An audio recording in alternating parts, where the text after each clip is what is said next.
Hoje é uma aula, talvez a mais curta, mais rápida do ano para vocês, tá? São os assuntos bem tranquilos, é um assunto mais para o dia a dia de vocês depois. A gente vai falar um pouquinho sobre conceitos e manejos, de um modo geral, sobre peritonites, fístulas e abscessos intraabdominais, tá? Não é, volto a dizer, não é um assunto complexo, pelo contrário, é um assunto bastante simples. Eu não sei como tirar essa barrazinha daqui, sabe? Fica aparecendo. Mas não vai atrapalhar em nada para vocês que estão aqui, não, tá?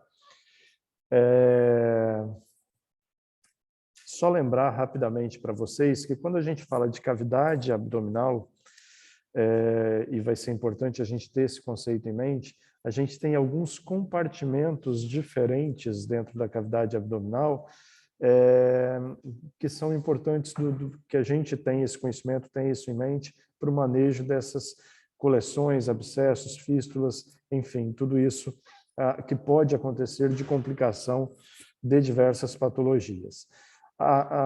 Na cavidade abdominal, propriamente dita, a gente, como um todo, perdão, a gente vai ter a cavidade abdominal propriamente dita, tá?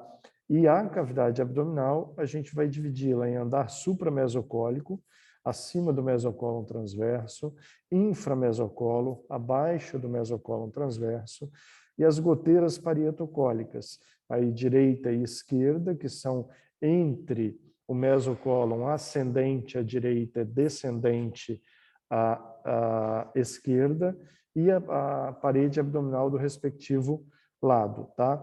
E teremos a retrocavidade gástrica, tá? Que é um espaço que se comunica com a cavidade peritoneal, tá? Através do forame omental ou forame de Winslow, que vocês se recordam certamente lá da embriologia, tá bom?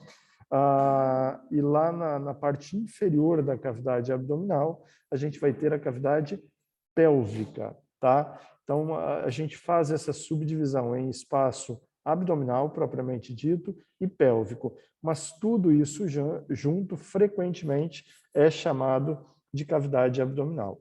Então, tem que ficar atento quando vocês estiverem lendo, porque, por vezes, cavidade abdominal vai se referir a todo esse espaço, inclusive o oco pélvico, o espaço pélvico, e, por vezes, será só o espaço acima da pelve, tá? Então, a gente tem que ter isso em mente. Quando a gente fala da cavidade abdominal, a gente tem que lembrar que nós teremos um espaço que é intraperitoneal e nós teremos um espaço que é extra e principalmente retroperitoneal. Tá? O espaço intraperitoneal ele é um espaço, na maioria das vezes, quase que virtual, tá? Então, não é um espaço, vamos dizer assim, com grande volume, propriamente dito, ele tem um grande volume potencial, mas ele é um espaço normalmente virtual, não tem gás, não tem líquido em grande quantidade na maioria dos pacientes, limitado pelos folhetos parietal e visceral do peritônio, que vai recobrir as diversas vísceras que a gente tem na cavidade. O peritônio parietal recobre a parede abdominal propriamente dita, tá? E o espaço retroperitoneal e extraperitoneal, vamos dizer assim, tá? Retroperitoneal, tudo aquilo que está posterior ali ao peritônio. Nós temos algumas vísceras que são retroperitoneais. Os rins, por exemplo, são retroperitoneais. Os grandes vasos da região abdominal e pélvica são retroperitoneais. Tá? E temos outras vísceras que são intraabdominais, o baço, fígado, intraperitoneais, perdão, baço, fígado, a maior parte do intestino delgado, a maior parte do intestino grosso, tudo isso é intraperitoneal. Tá? É importante que se saiba? Óbvio que sim, né? Por exemplo, se eu tenho um abscesso renal, eu tenho uma lesão que é retroperitoneal. A sintomatologia do paciente não será de uma peritonite difusa, nada nesse sentido. Tá? Por outro lado, se eu tenho uma úlcera perfurada, por exemplo, na parede anterior do bulbo duodenal, isso é intraperitoneal. A sintomatologia do paciente é de uma peritonite franca difusa. Por outro lado, se eu tenho, por um acaso, não é comum, mas uma perfuração de terceira porção duodenal, será uma perfuração retroperitoneal, porque esse segmento é retroperitoneal. Com isso, a sintomatologia do paciente é completamente diferente do que seria de uma úlcera perfurada na primeira porção duodenal. Outro exemplo, um tumor de reto proximal ou reto superior, que a gente chama no dia a dia. Ele é intraperitoneal. A gente tem um tipo de conduta, normalmente a cirurgia a primeira opção. Se eu tenho um tumor extraperitoneal, abaixo ali da reflexão da segunda prega ou válvula de Houston, né, que é o reto extraperitoneal, eu vou ter um outro tipo de tratamento normalmente para esse tumor. Se for acima de T2, esse tumor vai para a radioquimioterapia neoadjuvante e não para a cirurgia como primeira opção de tratamento. Então, assim, muda o manejo das diversas patologias. Se eu tenho uma lesão, uma doença em uma parte de um órgão que seja intraperitoneal ou extraperitoneal, tá? Aqui, então, para mostrar para vocês, né, a gente tem o aumento maior, né, ou o grande aumento, e abaixo aqui a gente vai ter o cólon transverso. Acima aqui, então, eu tenho o andar supramesocólico da cavidade abdominal. Abaixo do mesocólon transverso, eu vou ter o andar inframesocólico. E entre o cólon ascendente e a parede, e entre o cólon descendente, que tem um segmento aqui, ó, retroperitoneal, e a parede, eu vou ter as goteiras parietocólicas direita e esquerda.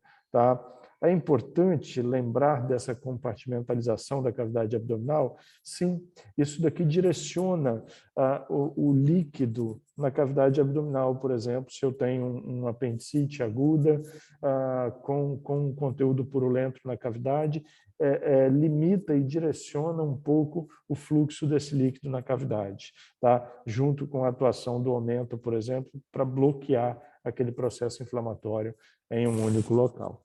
Tá bom? Aqui, só para vocês lembrarem, né, muita gente se esquece disso, do que é a cavidade retrogástrica. Né? O estômago, a gente tem aqui um corte transversal, tá vendo? E aqui a gente tem o hilo hepático. E tem um espaço atrás da parede posterior do estômago, que é um espaço virtual, mas que na presença de ascite ou de qualquer outro líquido na cavidade, esse líquido ganha esse espaço também. Essa comunicação aqui a gente chama de forame omental ou forame de Winslow, tá? E a importância é que permite um acesso de conteúdo à cavidade retrogástrica, tá? Aqui a gente abriu o ligamento gastrocólico nessa imagem, tá vendo? O estômago está rebatido e nós ganhamos esse espaço da retrocavidade gástrica. Tá? Por vezes, quando eu tenho suspeita de úlcera perfurada, alguma coisa assim, e não encontro na cavidade peritoneal propriamente dita nenhum conteúdo sugestivo, é obrigatório que numa laparotomia exploradora, por exemplo, eu abra essa retrocavidade gástrica para avaliar se na parede posterior do estômago não há nenhum tipo de lesão. Tá? Mas ela se comunica aqui através do forame omental ou forame de Winslow com a cavidade peritoneal propriamente dita. Certo? O espaço retroperitoneal que eu falei para vocês é isso daqui. Então, a gente uma imagem sem a presença das vísceras intraperitoneais e a gente vai ter aqui diversas estruturas de importância significativa, aí, como rins, grandes vasos, glândulas suprarrenais, terceira porção do duodenal,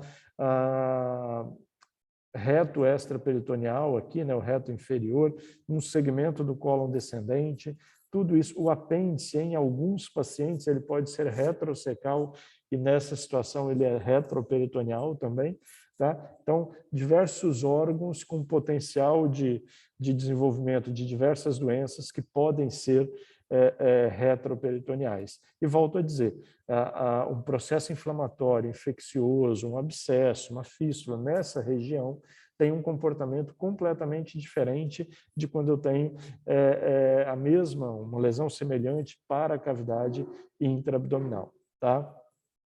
Aqui a gente tem uma imagem que representa o que seria a cavidade pélvica, né? A gente normalmente vai do promontório, aqui da região do promontório, à parte superior do pubis, e abaixo disso a gente considera, então, como sendo cavidade pélvica. Mais importante do ponto de vista patológico, vamos dizer assim, no sexo feminino, na mulher, devido à presença de útero, ovários, trompas, que são também sítio frequentes de processo inflamatório ou de outras doenças importantes aí, tá? Então, lembrar sempre disso. Peritonite, né? Primeiro, quando a gente fala de peritonite, o que é exatamente? É um processo inflamatório intraabdominal, tá? Que se estende para o peritônio, para a cavidade peritoneal. Ela pode tanto surgir no espaço intraperitoneal, quanto ser secundário ao acometimento daquele espaço, tá?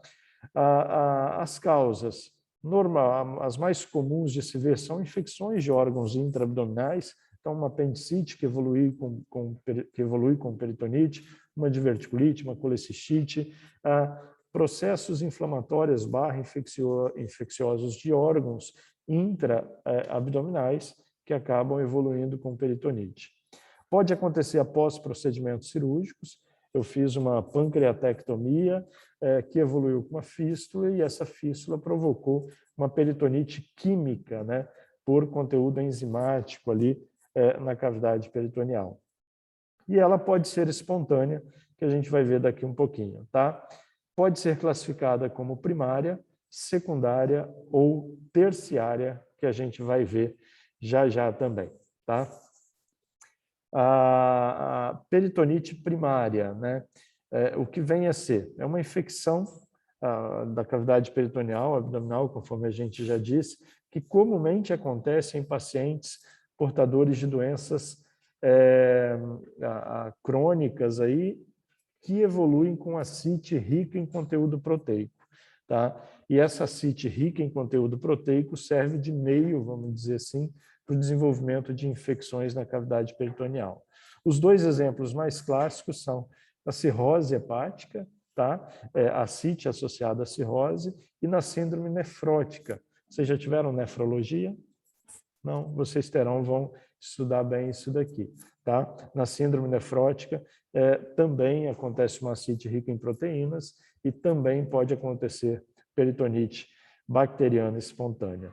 A via mais comum de disseminação da infecção é a via hematogênica, tá? Ou seja, é algum micro-organismo que pela corrente sanguínea acaba colonizando a ascite do paciente. O germe mais comum é o Streptococcus pneumoniae, tá?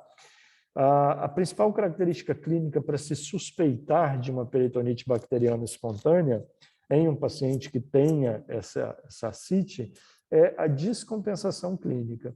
Então, é típico aquele paciente cirrótico, por exemplo, que vinha bem, que estava tudo tranquilo, relativamente compensado, e, de repente, esse paciente piora a ascite, evolui com dor abdominal, começa a ter alguma febre, edema de membros inferiores com piora, pensar sempre na possibilidade de uma peritonite bacteriana primária ali, espontânea, tá? Diagnóstico definitivo a gente faz por meio da punção, você coleta um pouquinho de líquido, manda para análise, e se você tem mais de 500 polimorfonucleares, ou se a cultura daquele líquido mostra crescimento de algum tipo de bactéria, você tem um resultado positivo. Tratamento da peritonite bacteriana primária, né, espontânea, é clínico, é com antibiótico terapia. não há necessidade de nenhum tipo de abordagem, de lavagem de cavidade, nada disso. Com o antibiótico se resolve. Peritonite, ficou ruim, né, para vocês, vocês não conseguem ler o título em cima, né? Não sei como eu tiro isso daqui. Peritonite secundária, tá? Fiquem tranquilos que eu vou falando para vocês. Decorre do processo inflamatório de algum órgão intraabdominal que evolui para uma contaminação da cavidade peritoneal. Então, é a mais comum, é a que a gente mais vê no nosso dia a dia. Por exemplo, secundária à apendicite, a diverticulite, a uma colecistite mais grave, qualquer situação dessa. Ou aquela que acontece após procedimento cirúrgico. Fiz uma colectomia, fiz a anastomose e, por algum motivo, lá no 4º, 5º dia pós-operatório, evoluiu com uma fístula da anastomose e contaminação da cavidade. Então, eu tenho uma peritonite secundária ali associada ao procedimento cirúrgico. Tá? Conforme eu disse, é o tipo mais comum. Geralmente, é polimicrobiana, né? Na apendicite não cresce um germe só. Crescem diversas bactérias que colonizam o trato digestivo. Na diverticulite, mesma coisa. Numa fístula pós-cirúrgica, mesma coisa. É sempre uma infecção polimicrobiana. Tá? O paciente vai desenvolver sinais típicos de irritação peritoneal, diferente da peritonite bacteriana primária, em que tem muito mais uma descompensação clínica do que sinais de irritação peritoneal propriamente dito. Tá? E o tratamento aqui, além da antibiótico terapia, que sempre vai ser de amplo espectro, né? Quer dizer, eu tenho que cobrir germes gram-positivos, tenho que cobrir germes gram-negativos, tenho que cobrir anaeróbios. Tá? Fungos não se faz cobertura de rotina, mas dependendo do caso, aí vai ser muito mais para peritonite terciária, que a gente vai ver, eventualmente eu preciso pensar em cobertura fúngica também. E, além da antibiótico terapia, a gente precisa de abordagem cirúrgica. No dia a dia, a gente diz que vai remover o foco. Tá? E é isso, o foco infeccioso, o foco desencadeante que precisa de tratamento. Senão, a chance de eu ter uma melhora, ela diminui bastante. Tá? Peritonite terciária, tá? O que vem a ser aí? Na verdade, ela é uma complicação das peritonites primária ou secundária, tá? Mais comumente da secundária. São casos de longa evolução, muito associado aos chamados abdômenes abertos, tá? O que é isso? É aquele paciente que eu fiz 4, 5 abordagens cirúrgicas nele no abdômen, na sequência, e esse paciente você já o deixa em peritoneostomia, que a gente chama. É o abdômen aberto, com uma cobertura ali provisória para não exposição de vísceras, por impossibilidade de fechamento naquele momento. Tá? Normalmente, nessas situações, eu tenho a colonização, a infecção por germes multiresistentes. São pacientes que já passaram por vários procedimentos, que estão hospitalizados há vários dias, que já utilizaram diversas classes diferentes de antibióticos, então eu tenho bactérias multiresistentes. A infecção fúngica aqui é frequentemente associada.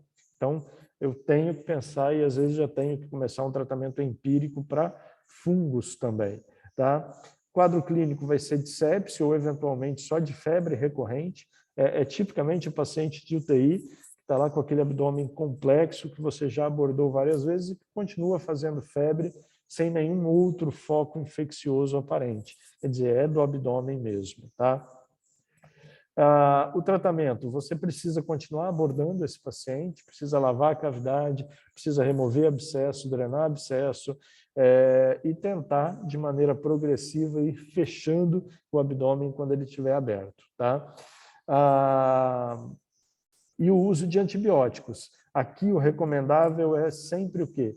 Cada abordagem que eu faço na cavidade do paciente, eu encontrei lá uma secreção purulenta, alguma coisa, coleto material para microbiologia, mando para o laboratório para realização de cultura e antibiograma. E o antibiótico que eu vou usar vai ser baseado no resultado dessa cultura e do antibiograma. Cresceu o germe tal, que é sensível ao antibiótico X. Então, você vai usar o antibiótico X naquele paciente, sempre direcionando por resultado da cultura. Tá? E aqui a gente muda um pouquinho, os assuntos são interligados, né? Os abscessos intraabdominais, que é o assunto desse slide, há uma complicação frequentemente de peritonites, tá? Uma evolução frequente de peritonite. Então, o que são abscessos intraabdominais? São coleções de conteúdo fibrino purulento, tá? Geralmente de etiologia bacteriana, mas eu posso ter de etiologia fúngica também, tá? Que são bem delimitados. Então, a diferença de um abscesso para uma peritonite difusa é exatamente isso. O abscesso eu tenho, por algum motivo, por algum mecanismo, uma contenção daquele conteúdo purulento em uma única região do abdômen. Tá? Ao passo que na peritonite esse conteúdo está difuso, está espalhado pela cavidade. Tá?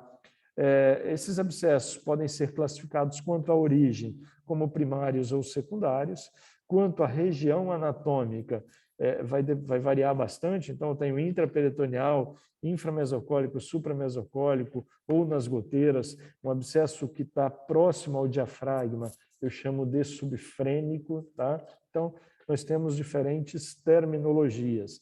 Podem ser abscessos retroperitoneais, podem ser abscessos pélvicos, como, por exemplo, na doença inflamatória pélvica aguda, né, na DIPA. Podem ser abscessos de parede abdominal, que não são muito comuns de se ver, mas a gente pode ter também abscesso apenas da parede abdominal. E quanto ao aspecto, ele pode ser um abscesso simples ou ele pode ser um abscesso complexo. O conceito de um abscesso complexo, ele vai variar um pouco, tá? Então, um abscesso que tem múltiplas lojas, tá? Então, que ele não é uma única loja, é um abscesso complexo. Um abscesso que tem uma única loja grande, mas ele é multiloculado, tá? Como se ele tivesse várias divisões. Ele é um abscesso complexo, tá? Um abscesso que esteja associado a uma fístula mantenedora daquele abscesso. Ele é um abscesso complexo. Então, a gente tem diversas associações. Um abscesso associado a um tumor intestinal, de pâncreas, qualquer outra que tenha gerado esse abscesso. Também é um abscesso complexo. Tá? Por que eles surgem? Né? Mais ou menos a fisiopatologia é essa. Se eu tenho uma contaminação, uma infecção intraabdominal, a própria peristalse tudo tende a espalhar e tornar aquilo uma peritonite difusa.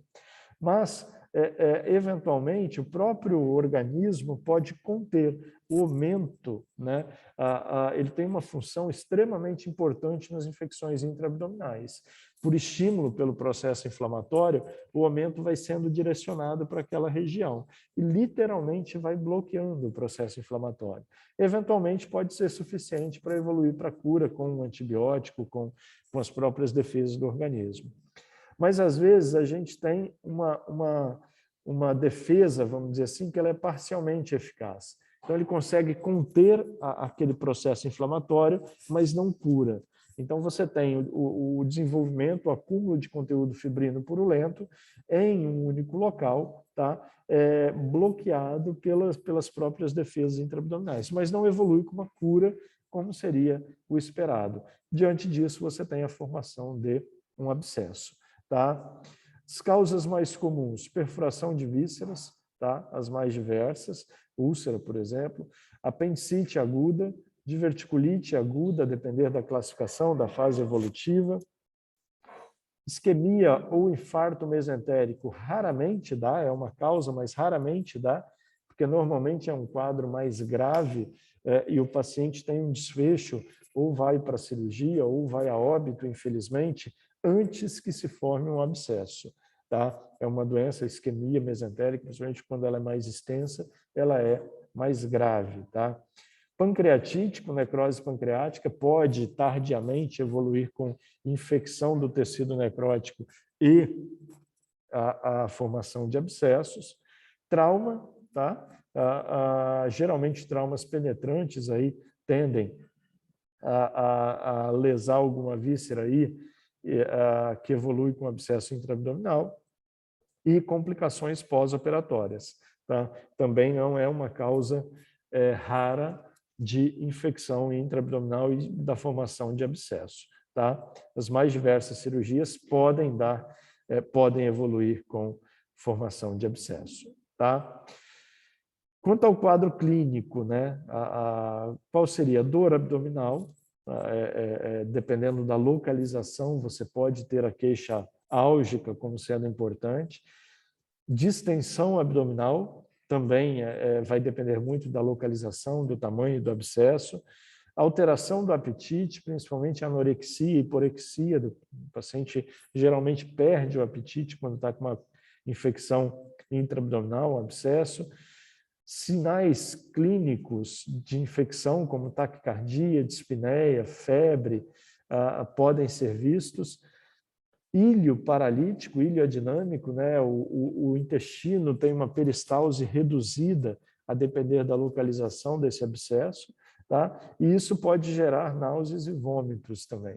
Então, o quadro clínico é bastante amplo. O que a gente tem que ter em mente sempre?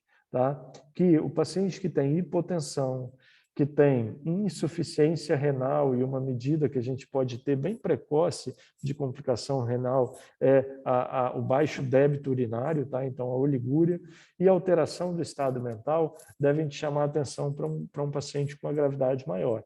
Isso são sinais de sepse e de choque séptico, na verdade, paciente que está evoluindo com piora a clínica significativa. É um paciente que eu tenho que rever a minha abordagem de tratamento. Se eu estou usando antibiótico só, eu preciso pensar em operar esse paciente.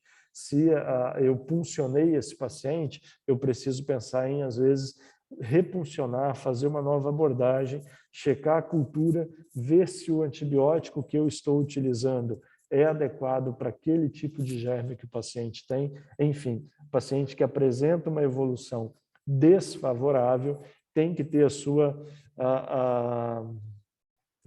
conduta, a sua terapêutica revista constantemente. Tá? Para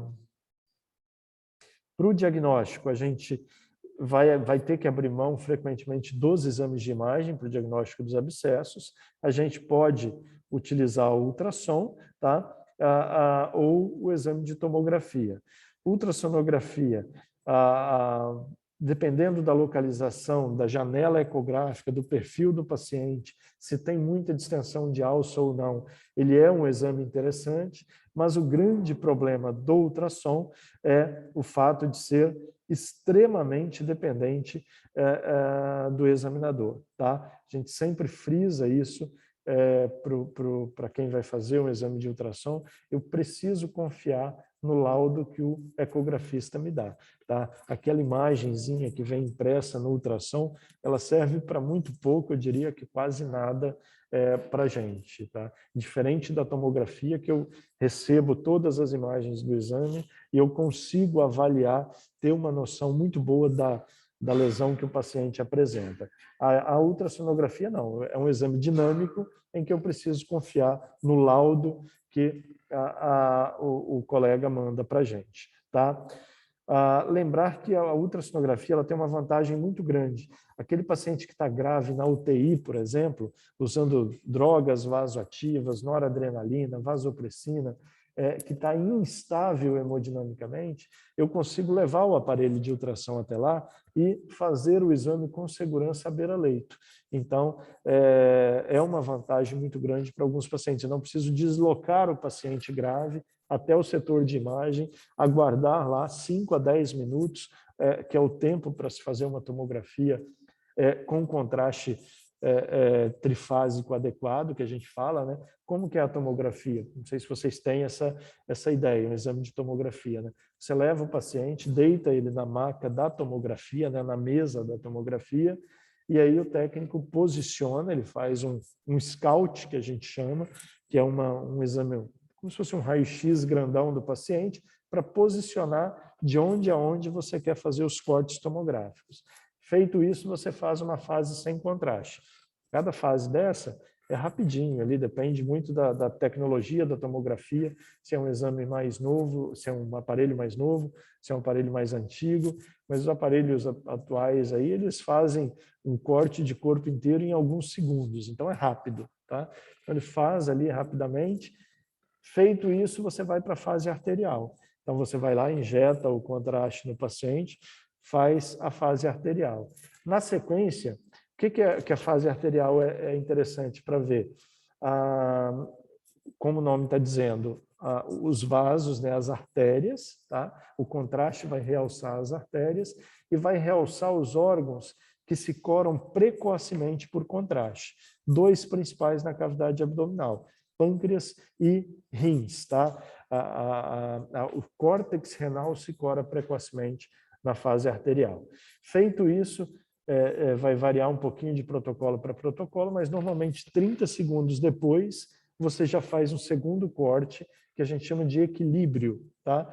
Para que serve esse corte? Nesse corte eu já vou ter a fase arterial ainda, as artérias bem visíveis, e já vou ter como o nome diz, um equilíbrio de contraste, tanto arterial quanto venoso. Então eu vou ver bem veia porta, parênquima hepático, parênquima esplênico, tá? Não só a cortical do rim, mas a medular também, já começo a avaliar bem. Então, ele, para ver os órgãos sólidos intraabdominais, é uma fase muito interessante. Feito isso, a gente vai fazer uma fase tardia, que a gente chama de fase excretora, que normalmente é de 3 a 5 minutos após o término da fase portal. Tá? Para que serve? Como o nome está dizendo, é uma fase excretora. Então, eu vou fazer para avaliar basicamente a excreção do contraste através dos ureteres e o acúmulo dele na bexiga. Se é um paciente que fez, por exemplo, um trauma abdominal, é importantíssima essa fase. Por quê? Porque eu vou ver se não tem lesão ureteral, lesão de pelve renal nessa hora, tá? Na fase excretora. Eu vejo se tem extravasamento de contraste ou não. Tá? Então, assim, uma tomografia bem feita, por que eu contei esse passo a passo para vocês?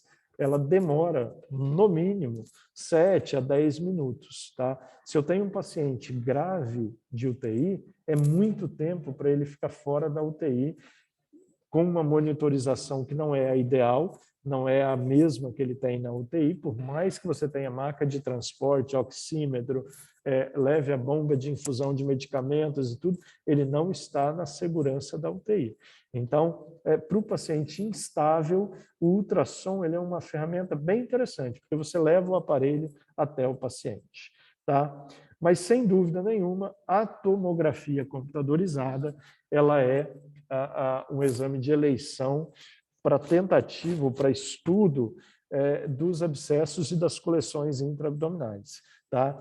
Principalmente com o uso de contraste. E aí, o tipo de contraste que eu vou fazer vai depender muito de cada caso que eu queira estudar.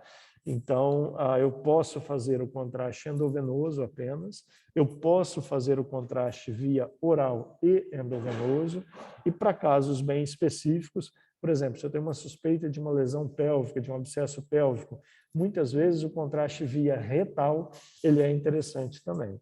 Então, eu posso ter essas 3 modalidades de contraste aí. Preciso usar todas sempre? Não, você usa conforme a tua suspeita diagnóstica que for. Mas o exame de tomografia, ele traz essas vantagens aí. Olha como fica fácil de entender, né? Isso é um exame de tomografia que a gente está numa fase aparentemente arterial, digo aparentemente porque está sem os outros cortes, tá?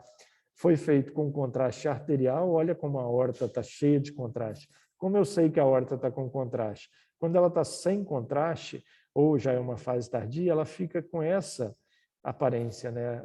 Na tomografia, percebem aqui? É acinzentada, tá? E aqui ela está realçada. Então, esse realce é dado pelo contraste endovenoso. Olha como o baço está bem realçado também. Ele se realça num tempo intermediário. Não é tão precoce quanto o pâncreas, quanto o córtex renal, mas não é tão tardio também. E aqui no fígado, a gente tem a presença dessa lesão que o contraste não chega até o seu interior de uma maneira homogênea e que tem essas áreas enegrecidas. As áreas enegrecidas correspondem a ar, tá? Então, é uma lesão no meio do fígado com um monte de gás dentro, tá?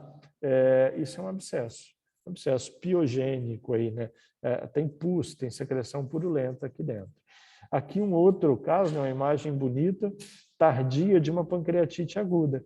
Paciente com uma pancreatite aguda que acabou evoluindo da mesma maneira. Dentro da loja pancreática aqui, eu tenho muito conteúdo gasoso, que é esse escuro, esse enegrecido. Tá? E isso é um abscesso pancreático. Complicação tardia de uma pancreatite aguda necrotizante. Aqui, só para vocês entenderem um pouquinho da tomografia, olhem aqui o rim, e eu tenho dentro do sistema excretor do rim presença de contraste. Então, essa tomografia aqui já é uma fase tardia. Essa tomografia aqui também foi dado contraste oral. O cólon transverso está cheio de contraste dentro. Também foi dado contraste para ele. Tá? Aqui também tinha contraste oral, porque o estômago, ó, esse branco aqui no estômago é contraste. Então, também foi dado contraste por via oral.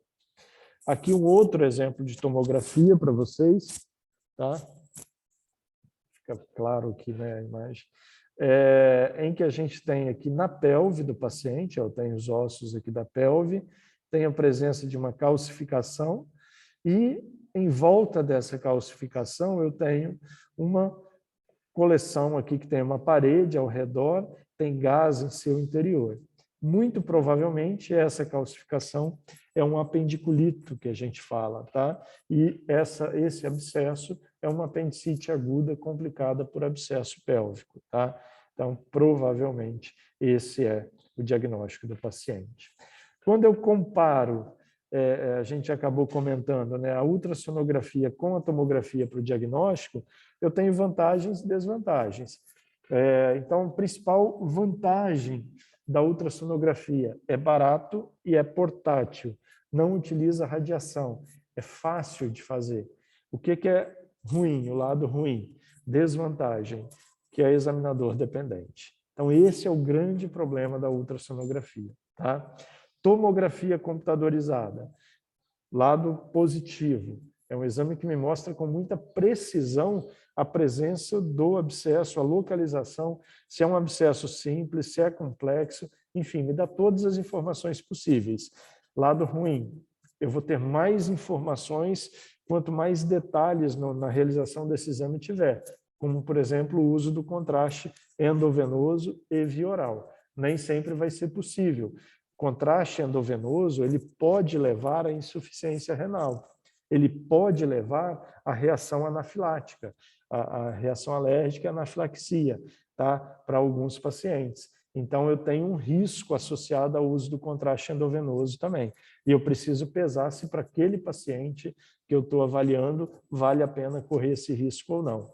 Tá? E um outro lado negativo é o quê? A necessidade do deslocamento do paciente até o setor de imagem. Isso para o paciente grave faz muita diferença. Infelizmente, a gente não tem uma tomografia à beira-leito, né? Que você leva lá, passa no paciente e pronto. Resolveria. Certo. Então, aqui, olha, só mais ou menos aquele mesmo esquema anterior, só que associado à cirurgia, né? Faça uma cirurgia e tem uma contaminação, eventualmente o próprio tratamento ele pode ser clínico, né? E as defesas do organismo podem levar à cura. Muitas vezes esse tratamento ele tem uma resposta que não é completamente eficaz, e aí você tem uma peritonite secundária, que com o tratamento pode evoluir para cura ou pode evoluir para uma contenção, vamos dizer assim, formando os abscessos, tá? E aí você vai tratar levando à cura ou eventualmente você vai caminhar para casos mais complexos com surgimento de germes multiresistentes, necessidade de várias intervenções e isso evolui para um quadro que a gente comentou de peritonite terciária. São complexos de tratar, levam a internações prolongadas, necessidade de antibióticos, por vezes, extremamente caros, com diversos efeitos colaterais, tá? Então, são casos sempre bastante complexos para a gente tratar, ok? Tratamento, né, de um modo geral, como que a gente faz? Tem que buscar uma melhora clínica e hemodinâmica do paciente, com hidratação, com correção de distúrbios, entrar com antibiótico terapia, num primeiro momento empírica, de amplo espectro, e sempre que possível mudar esse antibiótico conforme o resultado das culturas coletadas, tá? Seja hemocultura, seja cultura de líquido do abscesso, da coleção, da peritonite que você tenha coletado durante a cirurgia, tá? Então, hoje, a gente, sempre que encontra secreção purulenta, um abscesso, alguma coisa, a gente coleta material para cultura. Para quê? Primeiro, para conhecer o perfil de germes que mais comumente acometem os pacientes no nosso hospital, na nossa instituição, e segundo, para que você, frente a um paciente que não evolui com resposta adequada, você possa modificar isso o mais breve possível, tá? E os abscessos muito pequenos, menores que 2, 3 centímetros, geralmente um antibiótico sozinho resolve, dependendo da causa, tá? Abscessos maiores do que 4, 5 centímetros sempre vão requerer uma intervenção. E aí você vai fazer uma intervenção conforme a ferramenta que você dispõe no teu serviço. Ah, eu tenho punção percutânea. Excelente. Vai lá, faz uma punção percutânea, drena aquele conteúdo purulento, que vai facilitar a ação do antibiótico. Ah, não, eu não tenho punção percutânea, mas eu tenho cirurgia laparoscópica. Faça uma drenagem laparoscópica. Não, eu não tenho nada disso, a única coisa que eu tenho é o centro cirúrgico e um cirurgião que sabe fazer laparotomia. Faça a laparotomia. Você vai atuar conforme a ferramenta que você dispõe para melhor atender aquele paciente, tá? Fístulas, né, do aparelho digestivo. Aqui é bem rapidamente, tá? O que são as fístulas? São comunicações anormais, tá? De órgãos intraabdominais um com os outros ou de um órgão intraabdominal com a pele, tá? Então, isso é o conceito de uma fístula, tá? Qualquer órgão que tenha secreção, que tenha drenagem de conteúdo, pode evoluir com uma fístula, tá? Eu posso ter fístula biliar do parênquima hepático. Imagina um paciente que teve um trauma abdominal, teve uma lesão hepática grave, esse paciente pode ter uma fístula do parênquima, da via biliar intrahepática, tá? Então, pode acontecer. Posso ter fístula do intestino delgado, do pâncreas, do cólon, do reto. Então, dos diversos órgãos que tenham algum tipo de secreção, que produzam algum tipo de secreção, eu posso ter a fístula, tá? Elas são classificadas quanto à causa como espontâneas, como após procedimentos, né, pós-cirúrgicas principalmente, ou traumáticas. E elas, quanto ao tipo, podem ser internas, tá? Exemplo de uma fístula interna, a gente viu lá na aula de vesícula e vias biliares, né? Síndrome de Bouveret ou a ilho biliar, tá? Quando eu tenho comunicação, por exemplo, da vesícula com o duodeno, da vesícula com o jejúno, da vesícula com o estômago, tá? Isso é uma fístula interna. Fístula externa, fiz uma cirurgia, o paciente evoluiu com peritonite, com uma fístula que extravasa conteúdo pela ferida operatória. Isso é uma fístula externa. O paciente que teve um trauma abdominal, foi para uma laparotomia e agora ele tem extravasamento de conteúdo biliar por um dreno de cavidade. Isso é uma fístula direcionada para fora, uma fístula externa. Fístula complexa, ou fístula associada a abscesso, tá? Ou a coleção intraabdominal, ou fístula de trajeto muito longo e tortuoso. É considerado uma fístula complexa também.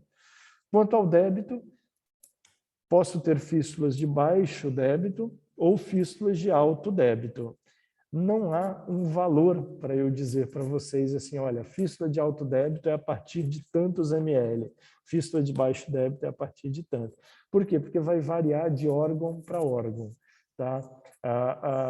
Se eu tenho alto débito ou se eu tenho baixo débito. De um modo geral, se eu tenho menos de 20% a 30% de extravasamento pela fístula do conteúdo previsto para que esse órgão produza em 24 horas, eu tenho uma fístula que está caminhando para baixo débito. Acima disso, costuma ser considerado como alto débito. Tá?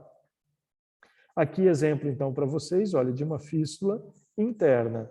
Tá? Isso daqui é o íleo biliar, que a gente chama. Tá? Comunicação anormal, né, entre a vesícula com a migração de um cálculo que acaba obstruindo a parte final do intestino. A gente viu isso lá na aula de vesícula.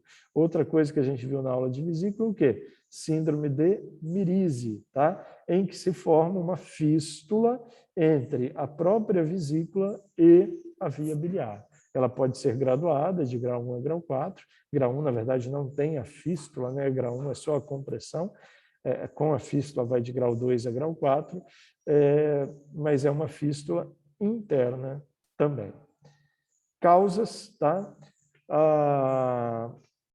Cirurgias, infelizmente, acabam sendo as causas mais comuns aí, pós-manipulação cirúrgica, para a evolução de fístulas, tá? Aí a gente pode ter fístula de anastomose, a gente pode ter fístulas biliares, conforme eu comentei para vocês, exemplo, pós-traumática ou pós-cirúrgica mesmo também, fístulas pancreáticas, que não são muito raras após cirurgias pancreáticas, é relativamente comum de se ver. Doenças inflamatórias do intestino podem causar fístula. Doença de Crohn, vocês já tiveram em gastroenterologia? Renato deve ter dito para vocês que uma das características da doença de Crohn é o quê?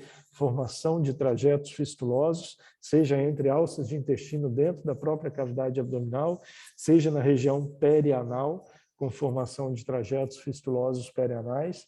Tá? Então, a doença de Crohn, por exemplo, é uma doença que se caracteriza por formar bastante fístula. Diverticulite aguda, frequentemente, acontece formação de fístula entre o cólon, por exemplo, e a bexiga, entre o cólon inflamado e a vagina, tá? Isso pode acontecer. Então, de vez em quando, chega para a gente um paciente que tem lá a queixa da paciente com fístula colovesical, por exemplo, é até interessante, né? Como que ele vai dizer, olha, eu vou urinar e junto com a urina sai ar, sai bolha de ar, sai um pouco de ar. Isso tem que te chamar a atenção, chama pneumatúria, né? Tem que te chamar a atenção para a presença de comunicação entre a via renoureteral e o trato digestivo, tá? Para o diagnóstico quase sempre é clínico e complementado por exame de imagem, tá? Diagnóstico clínico, você vai ver nas fístulas externas a presença da secreção gastrointestinal, seja pela ferida operatória, seja pelo local do dreno, tá? Seja pela região perianal, enfim, por onde for o trajeto da fístula. Exames laboratoriais, eles são interessantes muitas vezes para te auxiliar no diagnóstico. Então, imagina que eu tenha feito uma colectomia, deixei um dreno lá e no pós-operatório está saindo um conteúdo líquido, claro, em grande volume. Puxa vida, será que eu lesei o ureter desse paciente? Será que eu lesei a bexiga? Vai lá, pega o líquido do dreno e dosa o quê? Por exemplo, creatinina, tá? Dosa a creatinina do sangue. Se a creatinina do líquido está muito acima da creatinina do sangue, é porque aquele líquido é urina, tá? A creatinina ou a ureia. Então, ela pode me dar um diagnóstico etiológico também. Amilase, para diagnóstico de fístula pancreática. Fiz uma pancreatectomia, deixei um dreno lá, no 5º pós-operatório, vai depender do protocolo do serviço, geralmente é 3º, 5º e 7º pós-operatório, a gente coleta a amilase do líquido do dreno. Coleta o líquido, manda para o laboratório para dosar a amilase. Veio a amilase muito aumentada, é fístula pancreática, você não pode tirar aquele dreno por enquanto, tem que manter até que haja um fechamento, tá bom? E o exame de imagem. Aí você pode lançar mão, o mais utilizado acaba sendo a tomografia, tá? Ultrassonografia vai ajudar em casos muito específicos, tá? Mas a fistulografia pode ser interessante para fístulas de parede abdominal, aquelas que vêm do trato digestivo para parede abdominal, tá? Então, às vezes, como que é uma fistulografia? Você injeta o contraste pela fístula e faz um exame de imagem, tá? E aí você tem todo o trajeto da fístula desenhado pelo contraste. Essa é a ideia, tá? Em algumas situações, a ressonância é muito boa. Por exemplo, para pacientes com doença de Crohn que tenham fístulas perianais, a ressonância de pelve e períneo vai ajudar bastante, tá? Então, o tipo do exame, perdão, vai mudar conforme o diagnóstico que eu busco, certo? Tratamento vai depender, lógico, do tipo de fístula, do órgão acometido, se é uma fístula aguda, se é uma fístula crônica, tá? Da causa, né? Se eu tenho uma fístula pós-cirúrgica ou se é uma fístula associada a um tumor, por exemplo, muda completamente o manejo. Depende do débito da fístula. Se eu tenho uma fístula biliar que está drenando 1.000 ml por dia, puxa vida, eu vou ter que fazer uma intervenção. Por quê? Está drenando quase toda a secreção biliar pela fístula. Por outro lado, se eu tenho uma fístula biliar que drena 50 ml por dia, provavelmente ela vai fechar em breve, porque não está drenando quase nada em relação à secreção biliar produzida, tá? E depende muito, muito, muito, muito da condição clínica e nutricional do paciente. Paciente com um abdômen complexo, com fístula, com abscesso, com peritonite, ele é um paciente que está quase sempre desnutrido. E quase tudo que eu tento fazer por esse paciente desnutrido leva a uma nova complicação. Então, uma coisa que a maioria dos cirurgiões se esquece no dia a dia e que às vezes ele precisa ter paciência, sentar e esperar que o paciente tenha uma condição nutricional adequada. Então, é um paciente que às vezes você precisa internar, começar uma nutrição, seja ela enteral, se possível, se não for parenteral, 7, 10, 14 dias, e aí você vai para um tratamento cirúrgico mais agressivo, alguma coisa assim. Tá bom? Nas fases agudas, geralmente vai com jejum, com nutrição enteral. Algumas drogas reduzem a secreção no trato digestivo, como, por exemplo, o octreotide, aí, tem um efeito bem interessante para redução da secreção biliar, redução da secreção pancreática. Isso leva a uma diminuição do débito da fístula. Drenagem, eu posso fazer, por exemplo, drenagem endoscópica numa fístula biliar, através de CPRE, e a cirurgia como tratamento definitivo em grande parte dos casos. Tá? Essa semana eu esbarrei com essa frase aí, que alguém, eu não lembro quem, postou. Foi uma semana aí que tem dia do professor, tem dia do médico, e acho que assim, a gente fala o tempo inteiro de exame de imagem, de informação e tudo, mas tem hora que tem que parar um pouquinho e só lembrar que é gente lidando com gente ali, e isso faz muita diferença, tá bom? Dúvidas de casa?